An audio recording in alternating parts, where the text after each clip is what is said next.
तो दोस्तों मैं आप लोगों के लिए एक ऐसा मसालेदार टॉपिक लेकर के आया हूं, 10 मिनट आप सिर्फ रुक जाओ चैनल पे, उसके बाद आप छोड़ के खुद नहीं जाना चाहोगे। तो मैं लेकर के आया हूं आप लोगों के लिए झारखंड में जनजातीय शासन व्यवस्था, जो कि जेपीएससी और जेएसएससी दोनों के लिए इक्वल इंपॉर्टेंट और सबसे ज़्यादा इंपॉर्टेंट, बिकॉज ऑफ जेएसएससी में मैक्सिमम क्वेश्चन तो जनजातीय शासन व्यवस्था से ही आते हैं, और जेपीएससी की बात किया जाए तो जेपीएससी में एसपीटी और सीएनटी एक्ट को छोड़ करके मैक्सिमम क्वेश्चन जो है जनजातीय शासन व्यवस्था से ही आते हैं। तो इसके अंतर्गत हम लोग जो पढ़ने वाले हैं वो मांझी परगना शासन व्यवस्था पढ़ने वाले हैं। ये मांझी परगना शासन व्यवस्था क्या है, यहाँ पर कुछ चीजें मेंशन है, जैसे मांझी प्राणिक, जौक प्राणिक, है ना, ये सब एक्चुअली नाम दिया गया, ये क्या है। तो चलिए इसके बारे में बात करते हैं। तो इसके बारे में बात करने से पहले एक छोटा सा चीज हम लोग बात करेंगे कि थोड़ा सा पेशेंस रखिए और चैनल को सब्सक्राइब कर लीजिए, ठीक है ना। तो देखिए, झारखंड तभी है जब झारखंड में जनजाति है। झारखंड में अगर जनजाति नहीं है तो झारखंड भी नहीं है, क्योंकि जनजातियों से बना हुआ है पूरा का पूरा झारखंड। तो कितनी जनजातियां हैं, है ना, जनजातियों की हम जनसंख्या के बारे में बात नहीं कर रहे हैं, कितने प्रकार की जनजातियां हैं, कितने विभिन्न विभिन्न प्रकार के जनजातियां हैं, उन जनजातियों के बारे में चलो पहले बात कर लेते हैं। तो ये आपका जनजातियों का एक पूरा का पूरा लिस्ट है, जो टोटल में 32 जनजातियां हैं। कितनी जनजातियां हैं झारखंड में? कुल 32 जनजातियां हैं। और वो जनजातियों का नाम एक बार बस जस्ट पढ़ देता हूं सिर्फ, ठीक है। क्या नाम है? असुर, बेगा, बंजरा, पुथुडी, बेदिया, भूमिज, बिंझिया, बिरहोर, बिरजिया, चेरो, चेक बड़ाई, गोंड, गोराइट, हो, कंवर, करमाली, खड़िया, खरवार, खोंड, किसान। किसान भी एक जनजाति का नाम है। किसान मतलब खेतिहर नहीं मान लेना, किसान मतलब क्या है? एक जनजाति है जिसको नगेसिया के नाम से जाना जाता है, ठीक है ना। कोरा, कोरा को मुंडी कोरा या कोरा मुंडी भी कहा जाता है, ठीक है ना। उसके बाद क्या हो गया? कोल हो गया, कोरवा, लोहरा, महली, माल पहाड़िया, मुंडा, ओराव, ये पहाड़िया है, परहैया हो गया है, एक्चुअली ये पहाड़िया है, ठीक है। संथाल, सौरिया पहाड़िया और सवर, ये 32 जनजातियां हैं। टोटल में कितनी जनजातियां हैं मैंने बताया? 32 जनजातियां हैं। एक सेकंड में आपको एक और बहुत ही इंपॉर्टेंट चीज बताने जा रहा हूं, तब तक चैनल को सब्सक्राइब कर लीजिए। क्या बताने जा रहा हूं कि ये 32 जनजातियों में से जो सबसे कमजोर जनजाति है वो 8 जनजाति है। इस 8 जनजाति को हमने क्या नाम दिया है? आदिम। हमने नहीं, सरकार ने नाम दिया है, आदिम जनजाति नाम दिया है, ठीक है ना। ये आदिम जनजाति जो है वे लोग हैं जो झारखंड में जितने भी हम लोग जनजातियां या जितनी भी जातियां यहाँ पर हैं मौजूद झारखंड में, ये सबसे पहले की 8 जनजातियां हैं। यानी कि इन 32 जनजातियों में भी सबसे पहले कौन आए थे? ये 8 जनजाति आए थे, जिसको हम आदिम जनजाति कहते हैं। ये आदिम जनजाति है कौन कौन? चलिए इसको भी एक बार हम लोग चिन्हित कर लेते हैं, ठीक है। चलिए कौन कौन है? तो पहला है असुर, ठीक है ना। दूसरा आपका है बिरहोर, तीसरा बिरजिया है, 3 यहां से हो गया।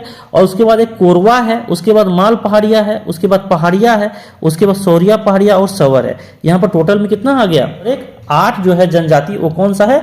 आदिम जनजाति है। समझ में आ रही है बात? ये 32 जनजातियों में से 8 आदिम जनजाति है। और अब बात करते हैं कि ये जो 32 जनजाति है, इन 32 जनजातियों में जो संताल है ना, जो संताल जनजाति है ना, यहाँ पर 30 नंबर में देखिए, जो संताल जनजाति हैं, इन्हीं के शासन व्यवस्था को हम लोग क्या कहते हैं? मांझी परगना शासन व्यवस्था कहते हैं। क्या कहते हैं? मांझी परगना शासन व्यवस्था कहते हैं, ठीक है। इस संताल का जो शासन व्यवस्था है, संताल जनजाति का जो शासन व्यवस्था है, यानी कि मांझी परगना शासन व्यवस्था, ये एक ही बहुत ही सुव्यवस्थित शासन व्यवस्था है। सुव्यवस्थित इसीलिए कहा जाता है क्योंकि ये लोग बचपन से ही अपने बच्चों को सिखाते हैं इस शासन व्यवस्था के बारे में, है ना। बचपन से ही ये सीख प्रदान करते हैं कि ऐसे होते हैं हमारे शासन व्यवस्था, ऐसे होते हैं, ताकि आगे जाकर के इनको कोई मिसअंडरस्टैंडिंग ना हो, है ना। लेकिन सबसे बड़ा फैक्ट पता है आपको क्या? कि इस शासन व्यवस्था को संतालों ने, यानी कि संताल जनजाति ने खुद से बिल्डअप नहीं किया है। ये जो जनजातियों का जो संताल जनजाति का जो शासन व्यवस्था है, मांझी परगना शासन व्यवस्था जिसको हम लोग कहते हैं, वो एक्चुअली सौरिया पहाड़िया से लिया गया शासन व्यवस्था है ना। जो 31 नंबर में सौरिया पहाड़िया आपको दिख रहा है, इस सौरिया पहाड़िया से लिया गया है ना शासन व्यवस्था। सौरिया पहाड़िया के पास इसी तरह से एक व्यवस्थित शासन व्यवस्था था, आगे हम लोग पढ़ेंगे, लेकिन अभी कहीं न कहीं ये विलुप्त हो गई है। सौरिया पहाड़िया से ही कॉपी करके रखे हैं संताल ने, और संताल का शासन व्यवस्था अभी भी उसी तरह से व्यवस्थित है, अपने कल्चर को बचाए हुए है। तो क्या कुछ होता है इसमें, है ना, चलिए उसको थोड़ा सा हम लोग ब्रीफ में देख लेते हैं। तो सबसे पहले संताल जितने गांव होते हैं संताल जनजाति के, सभी गांवों में एक पंचायत होते हैं। एक क्या होते हैं? पंचायत होते हैं, ठीक है। और जितने भी पंचायत होते हैं सब में जो है एक हेडमैन होते हैं उस पंचायत के, यानी कि प्रधान होते हैं, ठीक है। और उसी प्रधान को हम लोग क्या कहते हैं, उस प्रधान को हम लोग क्या कहते हैं, मांझी कहते हैं। क्या कहते हैं, मांझी कहते हैं, ठीक है ना। यही मांझी है जो यहाँ पर मांझी परगना शासन व्यवस्था को दिखाता है, यही मांझी है ना। लेकिन ये मांझी के बाद जो परगना आता है ये क्या है, ये आपको ऑटोमेटिकली अभी क्लियर हो जाएगा। बस चैनल के साथ जुड़े रहें, अपने दोस्तों को जल्दी से जल्दी शेयर कर दें, और चैनल को सब्सक्राइब नहीं किया है तो कर लें, ठीक है ना। अब बात करते हैं हम मांझी के कुछ पावर के बारे में। मांझी जो है हेडमैन होते हैं पंचायत के, तो सिर्फ पंचायत के ही हेडमैन नहीं होते हैं, मांझी जो है एक गांव के भी हेडमैन होते हैं, है ना। एक गांव के भी क्या होते हैं, हेडमैन होते हैं, यानी कि प्रधान होते हैं। यानी गांव में भी उसका उतना ही रुतबा होता है जितना उनका पंचायत में रुतबा होता है, ठीक है ना। ये सिर्फ गांव वाले ही मिल करके नहीं रखे हैं, बल्कि ये ऑफिशियली एक हेडमैन होते हैं जो कि सरकार द्वारा भी नियुक्त किया जाता है ना, प्रधानी व्यवस्था जो है उसके आधार पर, ठीक है ना। उसी को मांझी कहा जाता है, ठीक है।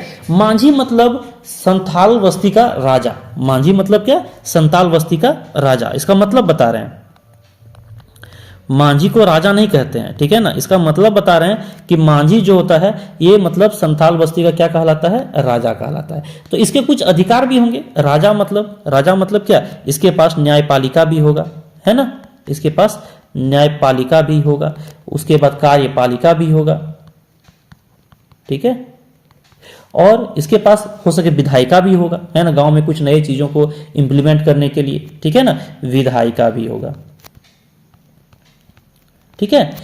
तो इसके पास न्यायपालिका है, कार्यपालिका है, विधायिका है, उसके बाद और भी बहुत सारे फंक्शन होते हैं गांव में, वो सारी चीजों को भी मैनेज करने का है।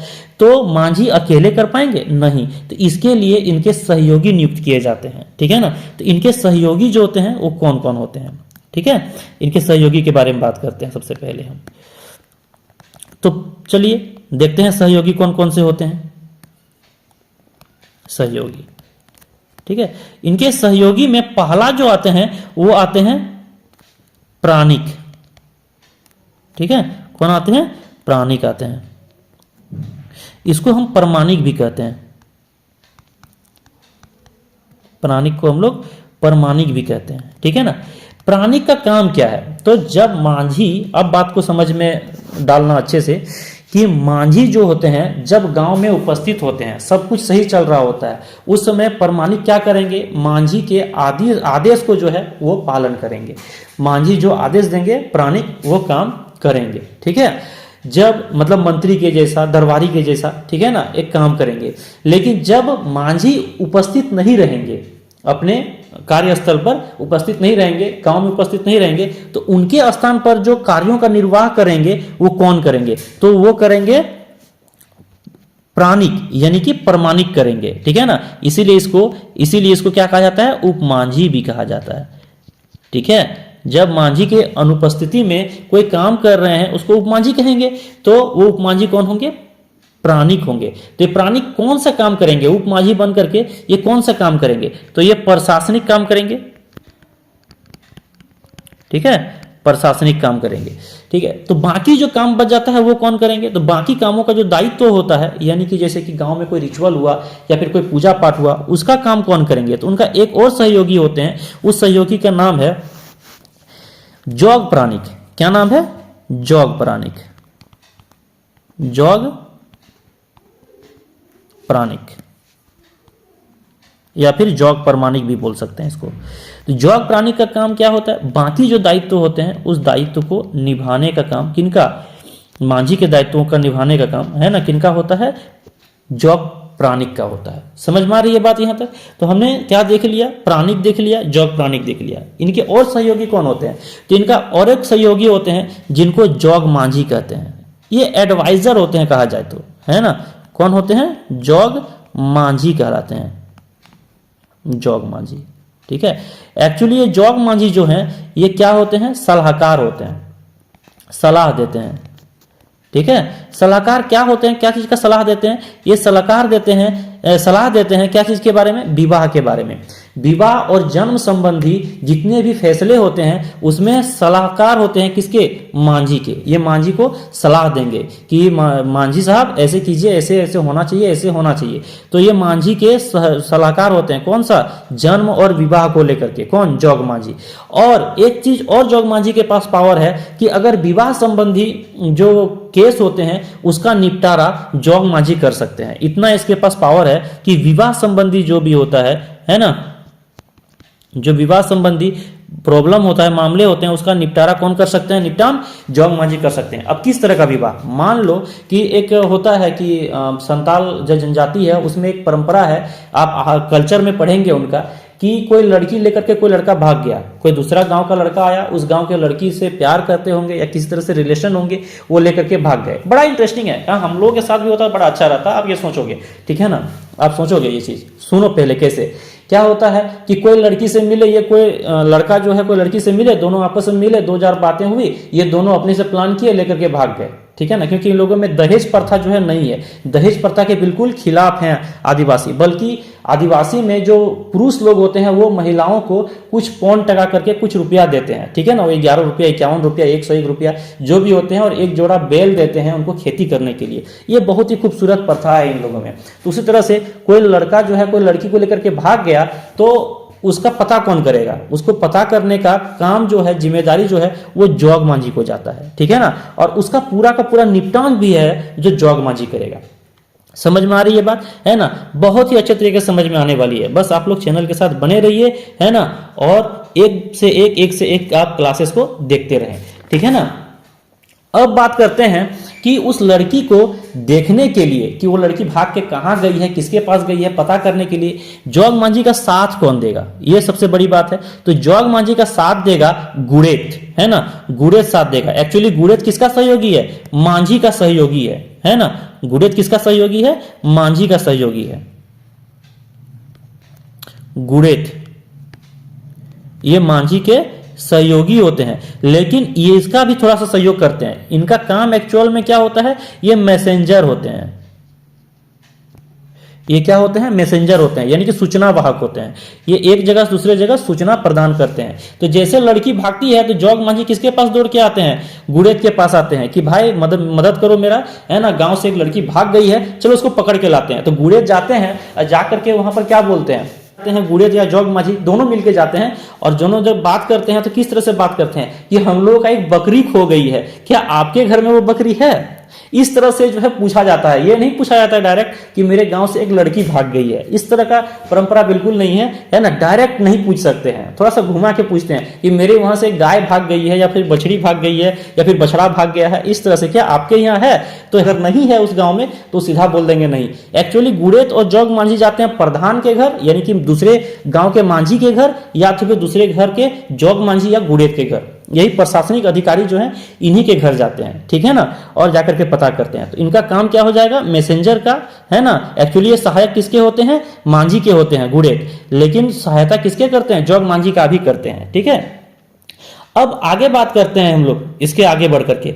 एक होते हैं भगदो प्रजा, है भगदो प्रजा, ये मांझी के सहयोगी तो होते हैं। किस प्रकार के सहयोगी होते हैं, तो भगदो प्रजा जो होता है, जब पंचायत में लोग बैठे रहते हैं तो वहां पर राजा यानी कि मांझी जी बैठे हुए रहते हैं, और मांझी जी जब फैसला सुनाने वाले होते हैं तब 2-4 बड़े बुजुर्ग जो अनुभवी बुजुर्ग होते हैं उन लोगों से 2-4 बातें पूछ लेते हैं कि क्या क्या प्रावधान होने चाहिए हमारे गांव में, ये किस तरह के लोग हैं क्या नहीं। तो वो 4-5 लोग जो लोग वहां पर अनुभवी बैठे हैं उसी को भगदो प्रजा कहते हैं। क्या कहते हैं, भगदो प्रजा कहते हैं। और इसी को मोड़े हौड़ भी कहते हैं। क्या कहते हैं, मोड़े हौड़, मोड़े हौड़ भी कहते हैं। मोड़े हौड़ मतलब 5 अनुभवी व्यक्ति, मोड़े मतलब 5 और हौड़ मतलब व्यक्ति, यानी कि जो अनुभवी व्यक्ति बैठे हुए हैं उसको क्या कह देंगे, भगदो प्रजा कहेंगे, ठीक है ना। भगदो प्रजा भी सहायक होते हैं किसके, तो मांझी के। अब नेक्स्ट के बारे में बात करते हैं, तो नेक्स्ट में हमारा आ जाता है लासर टंगाई। ये लासर टंगाई किस तरह के अधिकारी होते हैं, ये बहुत ही ज्यादा महत्व रखता है। एक चीज आप लोग को और बता दें कि गुड़ेत जो होते हैं एक सिर्फ मैसेंजर ही नहीं होते हैं, इसको सचिव भी कहा जाता है। गुड़ेत को जो है सचिव कहा जाता है, किसका, मांझी का। मांझी का सचिव भी कहा जाता है गुरेत को, ठीक है ना। थोड़ा सा मिस्टेक हो गया था, छूट गया था, तो कोई भी चीज छोड़ेंगे नहीं, सब आपको देंगे, ठीक है ना। तो लासेट टंगाए किसको कहते हैं? अब आते हैं नेक्स्ट लासेट टंगाए में, जो कि मांझी का एक कौन है? सहयोगी है। मांझी का क्या है? एक सहयोगी है लासेट टंगाए। ये एक्चुअल में प्रहरी होते हैं। क्या होते हैं? प्रहरी होते हैं। जिसको प्रहरी का मतलब नहीं पता उसको हम थोड़ा सा बता दें कि प्रहरी चौकीदार को कहते हैं, चौकीदार को कहते हैं, यानी कि जो चौकीदारी करता है उसको प्रहरी कहते हैं। ये अपने गांव को, संताल जाति के जो गांव हैं उसको क्या करते हैं? बाहरी आक्रमण से बचाते हैं। अब नेक्स्ट जो है वो कौन होते हैं? नेक्स्ट का नाम ही होता है चौकीदार। लेकिन चौकीदार देखने में लग रहा है, लेकिन ये चौकीदार होते नहीं है। इस चौकीदार को हम लोग किस चीज से कंपेयर करेंगे? पुलिस से, ठीक है ना।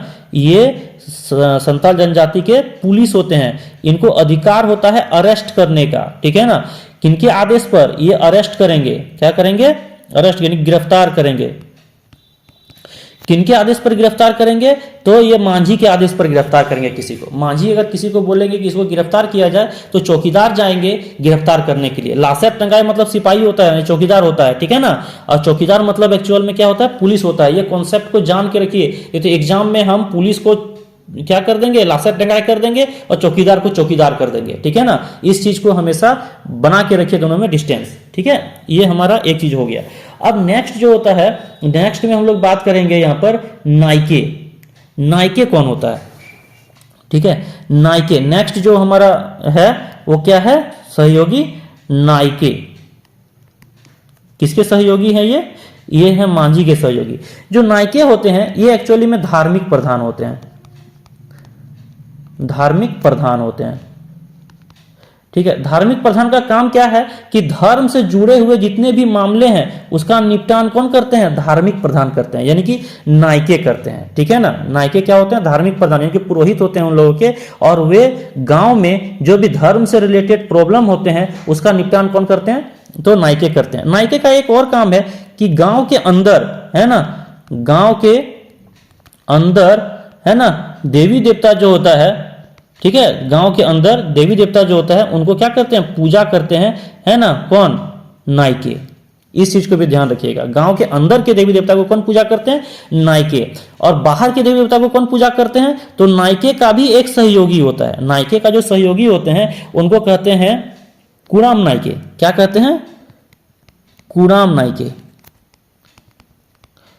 कुड़ाम नायके जो होते हैं, ये कुड़ाम नायके किसके सहयोगी होते हैं? नायके के सहयोगी होते हैं। और ये गांव के बाहर,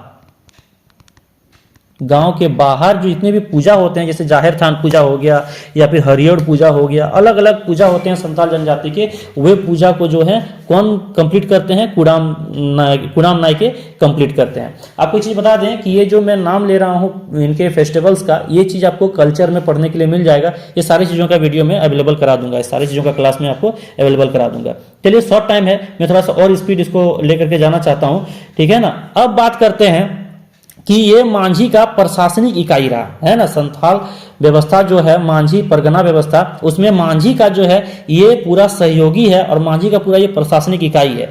अब हम बात करते हैं थोड़ा सा मांझी से ऊपर उठ करके। अगर कोई फैसला है वो मांझी फैसला कर रहा है, मांझी के पंचायत में क्या हो रहा है? फैसला हो रहा है, ठीक है ना। मांझी उसका फैसला कर रहे हैं और मांझी उसको फैसला करने में असमर्थ हो गए, यानी कि मांझी उस फैसले को नहीं कर पाए, तो ये फैसला कहां जाएगा? तो ये फैसला कहां जाएगा? ये फैसला जाएगा मोड़े मांझी के पास। मोड़े मांझी के पास। मोड़े मांझी जो होता है वो 5 गांवों को मिलाकर बनाया जाता है, यानी कि 5 गांवों के प्रधान एक साथ बैठेंगे। कितने गांवों के?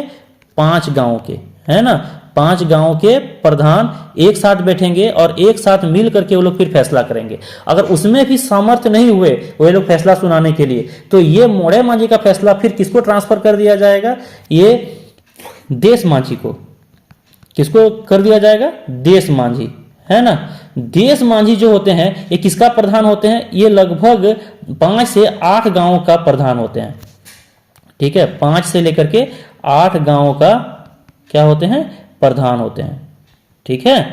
5 से लेकर 8 गांवों का प्रधान होते हैं देश मांझी। देश मांझी को ये क्या कर देंगे, हस्तांतरित कर देंगे अपना फैसला। नहीं सुना पाए, अब देश मांझी सुना रहे हैं, देश मांझे भी नहीं सुना पाए। देश मांझी जो होते हैं, जो 5 से 8 गांवों का प्रधान होते हैं, वो भी फैसला को नहीं सुना पाए, तो ये फैसला किसको ट्रांसफर कर दिया जाएगा, ये फैसला ट्रांसफर कर दिया जाएगा परगनेत को। यहां पर आता है मांझी परगनेत शासन व्यवस्था जो देख रहे थे ना, तो यहां पर आता है परगनेत, है ना। मांझी परगनेत शासन व्यवस्था में जो परगनेत शब्द का यूज हुआ है, यहां पर आता है। परगनेत क्या होता है ना, परगनेत 15 से 20 गांवों का समूह होता है और उसके प्रधान को परगनेत कहते हैं। 15 से 20 गांव, यानी कि 15 से 20 गांव के जो समूह होते हैं उसको परगना कहते हैं। क्या कहते हैं, इसको परगना कहते हैं। और इसी के जो प्रधान होते हैं, इसी के प्रधान को क्या कहते हैं, परगनेत कहते हैं। ठीक है, इसी के गांव के प्रधान को क्या कहते हैं, परगनेत कहते हैं। चलिए, परगनेत जो है, जो 15 से 20 गांव को मिलाकर के एक परगना बनता है, उसका जो अध्यक्ष होते हैं, प्रधान होते हैं, उसको परगनेत कहते हैं। और उस परगनेत से भी यह फैसला नहीं हुआ, ठीक है ना। अब परगनेत किसको हस्तांतरित करेगा, परगनेत से भी नहीं हुआ फैसला, है ना, तो वो किसको करेगा, तो वो दिसोम परगनेत को करेगा। किसको करेगा, दिसोम परगनेत, है ना।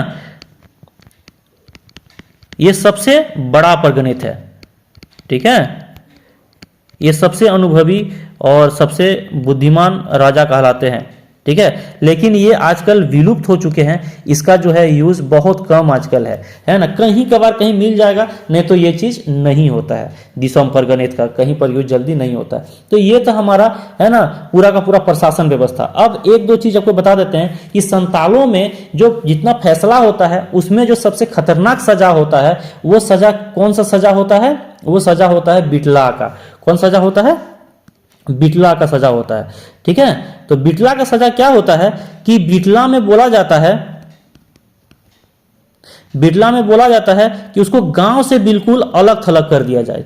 जो व्यक्ति, है ना, पंचायत के फैसले को नहीं मानता हो, सबसे पहली बात, पंचायत के फैसले को नहीं मानता हो, या फिर गांव या पंचायत के रीति रिवाज को नहीं मानता हो, उसको क्या करते हैं, संताल जनजाति लोगों के गांव वाले क्या करते हैं, उनके ग्रुप क्या करते हैं कि इस शासन व्यवस्था के तहत उसको बिटला घोषित कर दिया जाता है, जो बिल्कुल अलग थलग कर दिया जाता है। वो उस गांव के पानी नहीं पी, उस गांव में रह सकते हैं, उस गांव का पानी नहीं पी सकते हैं। यानी कि पब्लिक जो प्रॉपर्टी में कुआं बना रहता है, चापाकल बना रहता है, उसका पानी नहीं पी सकते हैं। कोई व्यक्ति उसका सहायता नहीं करेंगे, कोई व्यक्ति उनसे बात करने नहीं जाएंगे, यानी कि बिल्कुल उसको जो है ना एक अछूत के जैसा उसके साथ व्यवहार किया जाएगा। उसी को बिटला दंड कहा जाता है, यानी कि सबसे खतरनाक दंड कहलाता है इसमें। और बिटला की समाप्ति कैसे होती है, तो पूरा का पूरा गांव को साथ में एक दो गांव मिलाकर के और क्या किया जाता है, एक बड़ा सा भोज दिया जाता है, लोगों को खिलाया पिलाया जाता है। उसके बाद जाकर के इसका बिटला का जो सजा होता है